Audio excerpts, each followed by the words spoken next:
మూసీ ప్రక్షాళనతో పాటు మూసీ పరివాహక ప్రాంతాన్ని ఉపాధి కల్పన జోన్గా మార్చే కార్యాచరణ మొదలుపెట్టాం.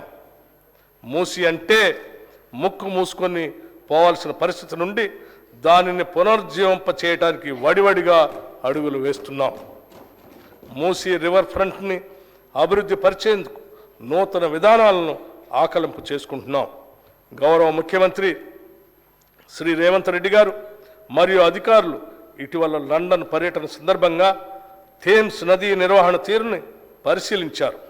ఏ మాత్రం కాలుష్యం లేకుండా థేమ్స్ నది లండన్ నగరం మధ్య నుంచి ప్రవహిస్తున్న తరహాలోనే మూసీ రివర్ ఫ్రంట్ని అభివృద్ధి పరచాలని ఆకాంక్షిస్తున్నాం.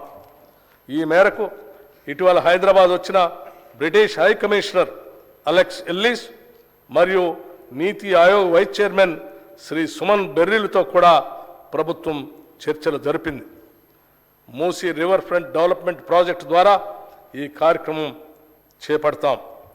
దీనిలో భాగంగా పాదచారుల జోన్లు, పీపుల్స్ ప్లాజాలు, పాత నగరంలోని హెరిటేజ్ జోన్లు, హాకర్ జోన్లు, చిల్డ్రన్స్ థీమ్ పార్కులు, ఎంటర్టైన్మెంట్ జోన్లు అభివృద్ధి చేస్తాం.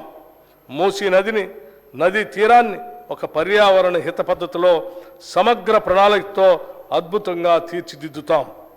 మన సాంస్కృతిక కట్టడాల పరిరక్షణ కూడా ఈ పథకంలో భాగంగా అమలు చేస్తాం. దీనికి కావలసిన నిధుల్లో ఎక్కువ శాతం నది చుట్టూ ఉన్న భూముల్ని వాణిజ్య అవసరాలకు అనుగుణంగా మార్చి సమకూరుస్తాం.